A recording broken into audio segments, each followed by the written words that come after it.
Tom. And we are the IMTV Velocities and Music Guys. We're going to do Smith Western's new one, Diet Blonde. This album's got a lot of buzz. A lot of people are talking about Smith Westerns right now.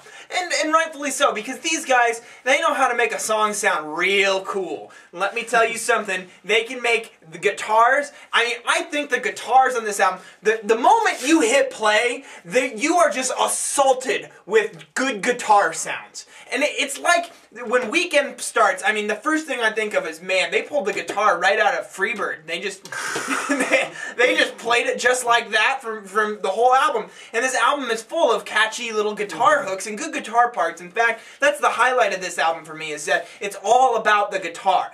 And that's something that I like.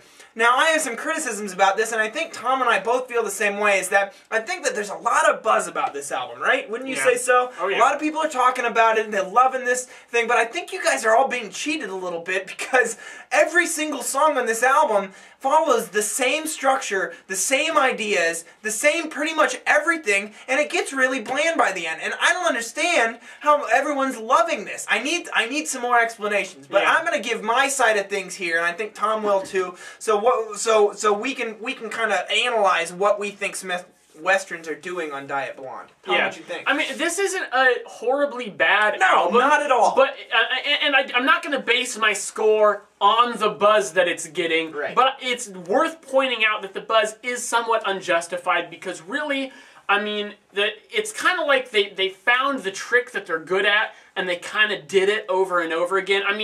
I don't think any of these songs are really bad, but they're all good in the exact same ways. Right. And they just kind of beat this sound and this idea to death. Now, I actually like a lot of the melodies. It's weird because some of the melodies to me are actually kind of Beatles-esque. I totally agree. One band I would kind of compare them to, just slightly in the melody department, is Girls. And Girls definitely jump back to some of the early 60s things that were going on. And what this sounds like to me is some of MGMT's work on Congratulations, Yeah. Abbey Buffalo, Ariel Pink, and then Deerhunter. But not as good as any of those. No, and that's just because all those other artists do so much more with their sound. There's so much more variety, and that's one thing that kind of kills this album for me, is just variety. Right. Like I said, I just feel like they're just pounding that same idea to death, and really on only 3 tracks on this album, which Jake and I even picked the same tracks, are the only ones that jump out at me as being different at all. And then the rest of them, while they're not bad, it's just kind of like, my eyes kind of glaze over. They use the same kind of like almost My Bloody Valentine-esque effects and sounds in the production, and it all just kind of bleeds together. And the vocals actually do a good job at making hooks in there too. But what bothered me is that they just covered the mixing board with reverb. Everything about this is reverb. And as we mentioned in our Destroyer Kaput review recently, that's really in vogue right now, to use just a shit ton of reverb on everything, and you gotta use some tact with that. And to me, I think that they were almost doing it to hide some of the vocals, because if you listen to the vocals, they're not that good. The singer sounds kind of out of tune at times, and while the vocal hooks and the vocal parts are well written, I'll give them that. It just generally, the tone doesn't sound that good, so I think that they were using some tricks to kind of hide that away. But overall, it all just kind of comes down to the fact that if they're doing the same formula on each song, then how can they expect it to sound fresh?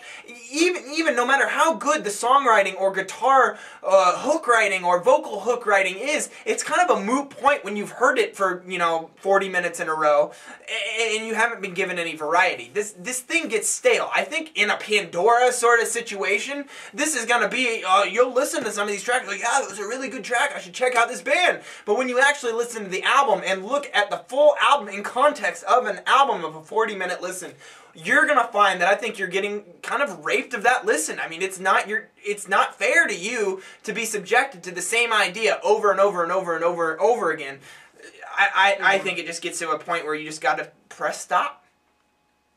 I don't know what else to say about it.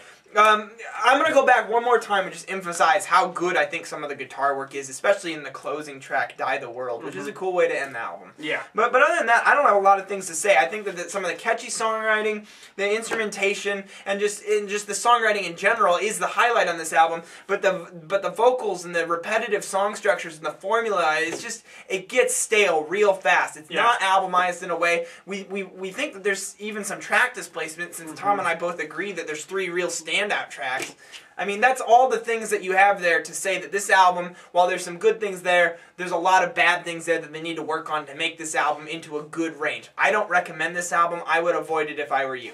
I still enjoyed it. I enjoy listening to it, straight through, but it really doesn't offer much. And the thing is, I think that people right now are impressed by the sound of it because it's different right now, but I think that's just because the influences it's calling on were from a long time ago. Another band we didn't mention, Jesus and Mary Chain, did a lot of the same things in the way they produced the vocals and mixed them in with the kind of the noisy instrumentals. Things like that, they were done a long time ago. And I think these guys are kind of bringing it back, but they're not really bringing anything new to it. And I think that people are getting a little bit fooled by that. Right. And on top of it, I think that the more that you listen to this album, I think on the first and second listen, like, I enjoyed this less with each listen. I think on the first and second listen, you're going to like this more than on the third, fourth, fifth, sixth, subsequent listens. So let me know if I'm wrong there. And if there's some people that are spinning this thing 15 times in a row and they're still loving it, I want to hear your opinions. Those are the opinions I'm really interested in, because if you've only listened to this once or twice, yeah, you're probably going to like it. You haven't been exposed to it as much as we have, or other people who've given it another shot are. So,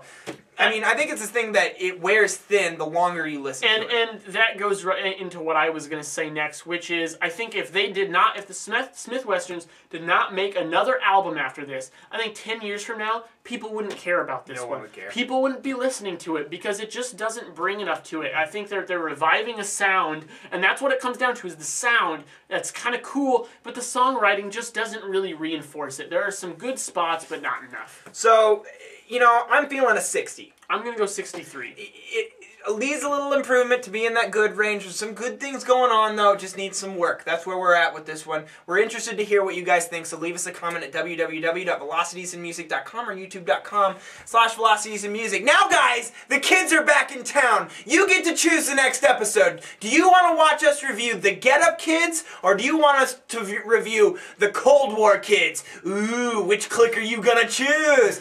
Leave us a comment, and that's what we'll review next. I'm Jake. I'm Tom. And we are VIMTV. Thanks for watching, everybody. We are moving music critique forward.